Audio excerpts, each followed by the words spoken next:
Será? Vamos ver sobre o que essa canção fala de fato.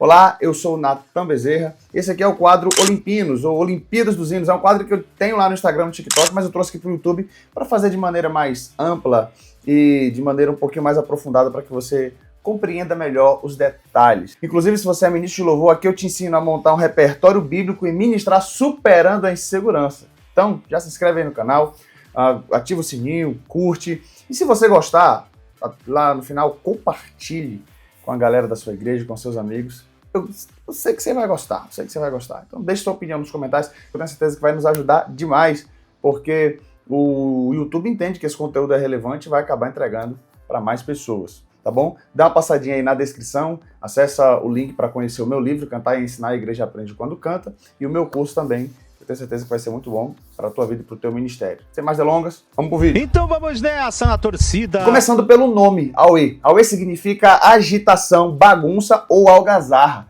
E dentro do contexto, faz sentido você falar assim, que conversa é essa? Quer dizer então que o grande banquete vai ser cheio de bagunça, agitação ou algazarra?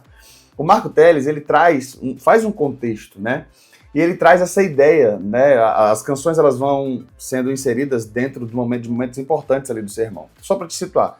O sermão é baseado em Lucas 14, parábola ali do grande banquete.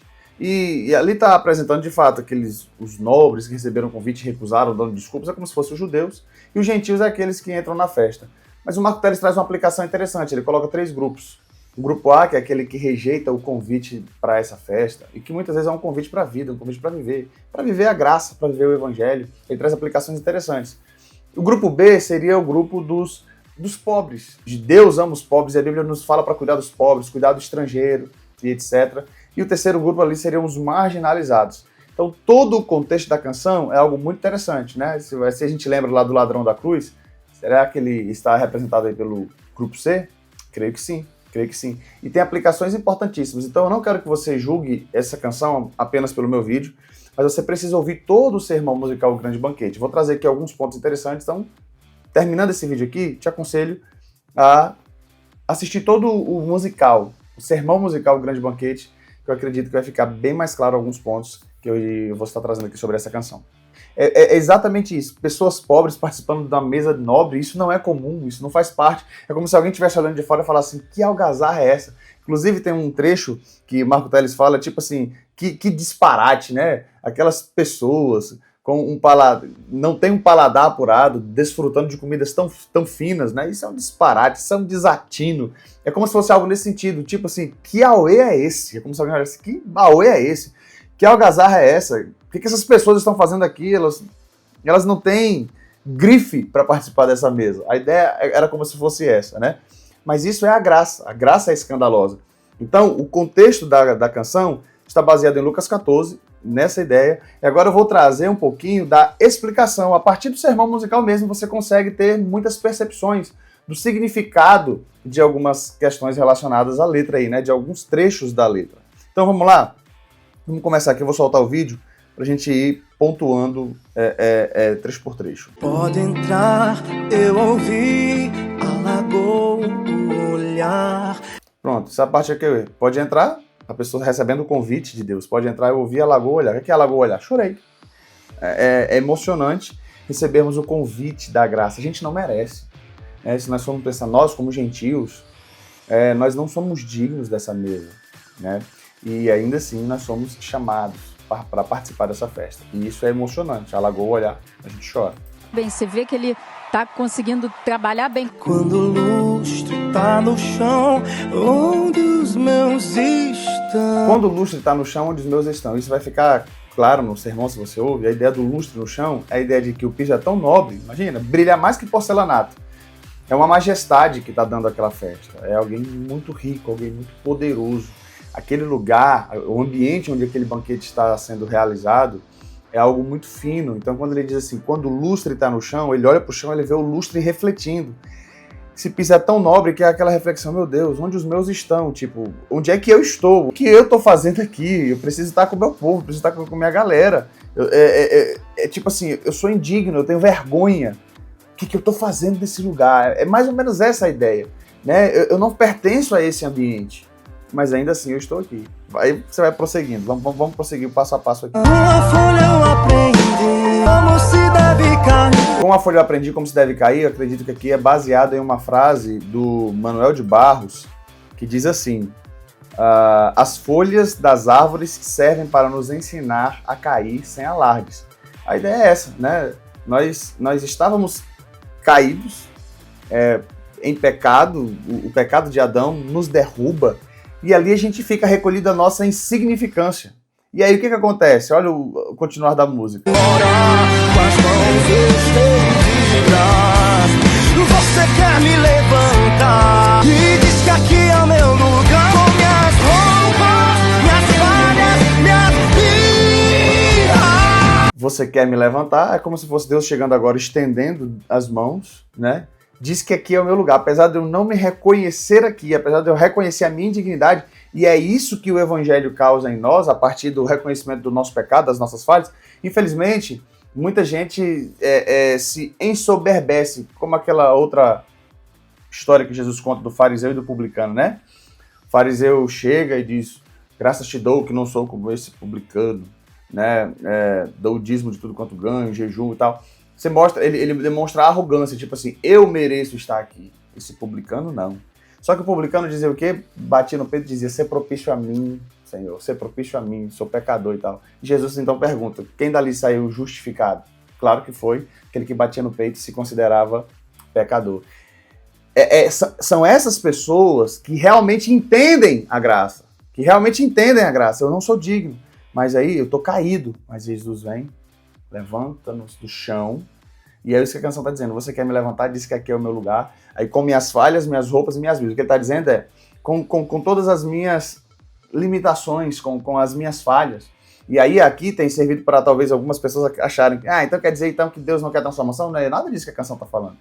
Está falando exatamente de como nós somos encontrados. Tá? Se você for lá para o capítulo 15, logo na sequência de Lucas, ele está dizendo que o filho pródigo ele é aceito pelo pai, ele é recebido daquela forma, sujo, estava lá comendo com porcos. Mas o que o pai faz?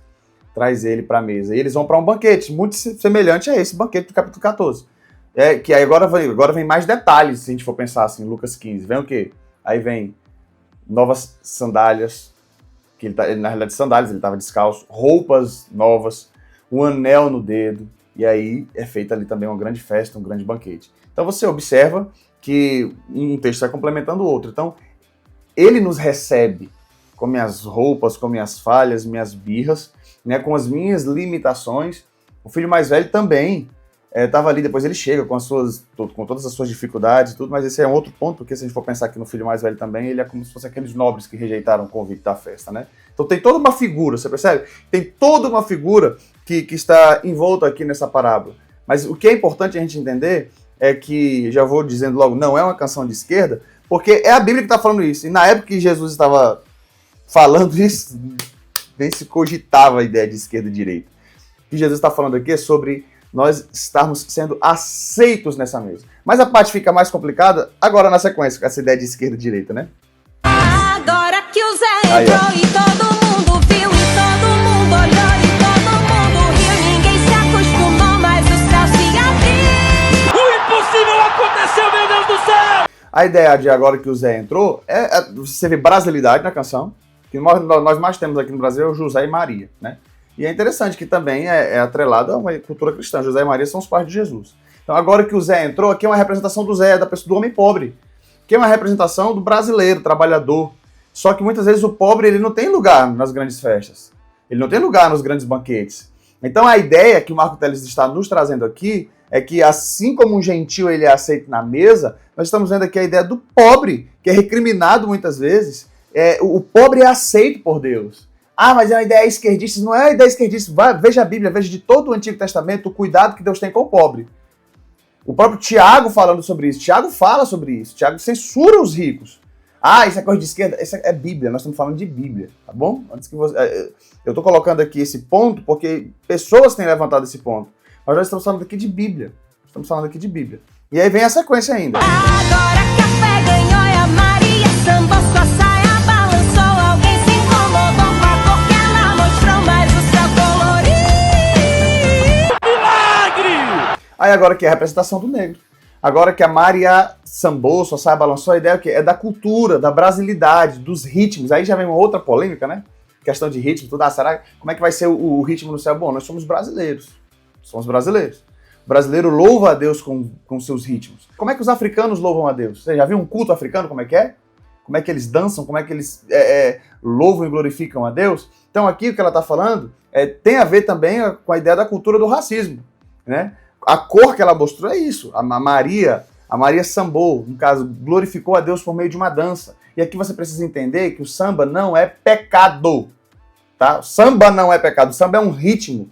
E assim como algumas pessoas usam o samba para o mal, a gente pode sim usar o samba para glorificar e exaltar o ser de Deus, para exaltar e glorificar a Deus. A Bíblia fala sobre os tambores, glorificar a Deus com os tambores. Miriam dançou com pandeiro na presença de Deus, com tamborins, né? O termo vai dizer isso, é tamborins que a Bíblia vai falar. Miriam dançando na presença do Senhor. Então aqui o que nós estamos observando é o povo de Deus glorificando e celebrando a Deus. No caso, os pobres e no caso, os negros. Aí você vai dizer que é coisa de esquerda, então critique Martin Luther King também, que lutou contra a segregação lá nos Estados Unidos. Né? Quando a gente observa o que a palavra de Deus nos apresenta sobre sermos iguais, glorificarmos e exaltarmos a Deus com igualdade, o que eu observo nessa canção aqui é a Bíblia. A Bíblia. Ser de Deus sendo glorificado e o povo de Deus aprendendo o que a Bíblia diz sobre nós nos reconhecermos como irmãos. Não há mais bárbaro, não há mais cita. Né? Paulo está falando lá em Colossenses. Então nós estamos falando aqui de reconciliação de Deus com Aí deu conta do recado. Dança na ciranda da fé que te abriu as portas. Solta tua criança até explodir em glória. Pronto, aqui você está vendo essa questão do Aue, que é o nome da canção, como já expliquei lá no começo. Mas a ideia da ciranda tem a ver também com aquela dança de roda, né? Ciranda, cirandinha e tal. Aqui do Brasil, é uma linguagem brasileira que ele está utilizando. É como se nós estivéssemos realmente como crianças diante de Deus, naquela festa, com o nosso Pai. Fomos aceitos, embora indignos, embora não merecedores, nós somos aceitos na mesa de Deus. E agora a gente pode glorificar, agora a gente pode festejar, porque o pecado não nos afasta mais. O pecado agora foi vencido. E por meio de Cristo fomos aproximados por Deus. Fomos aproximados com Deus, para Deus. Estamos com Deus por meio da cruz de Jesus. Tá bom? Estou terminando por aqui para que o vídeo não fique tão longo. Mas se faltou alguma coisa, nos ajude aí nos comentários. O que você pode complementar? Porque assim, se a gente for trazer aqui os textos relacionados à redenção, tem muitos textos, né? Pela graça sois salvos por meio da fé, isso não vem de vós, é dom de Deus. Citei aqui Colossenses, tem muitos outros textos aí que falam sobre a graça, que você vai ver aqui em muitos outros vídeos que eu estou trazendo. Então aqui, como a base é Lucas 14, eu trouxe aqui alguns outros versículos para contextualizar, mas deixa aí nos comentários também a sua opinião sobre isso. Agora eu quero trazer a minha medalha, e aí você já viu, minha medalha é medalha de ouro para essa canção, pela profundidade dela, pela riqueza dela, tá bom? Agora, sobre o ser congregacional, vai depender muito do seu contexto. Por quê? Porque, de fato, a música não vai dar para entender isso que eu estou trazendo aqui se você não tiver todo o contexto do sermão musical. Então, sobre colocar essa canção no repertório, eu acredito que seja possível desde que você explique cada um desses pontos, desde que isso não vá trazer nenhum problema ali de compreensão para a sua igreja local. Então, após a pregação, o pastor está pregando lá em Lucas 14, e de repente segue nessa mesma toada que o Marco Teles está levando. Então eu acredito que essa canção ela poderia exemplificar bem ali o sermão, tá bom? Mas como eu falei, vai depender muito do seu contexto e do nível de compreensão. Essa canção não é autoexplicativa, mas eu acredito que ela pode sim auxiliar, tendo ali uma pequena explicação. Um salto muito bom. Valeu, que Deus te abençoe. Até o próximo vídeo.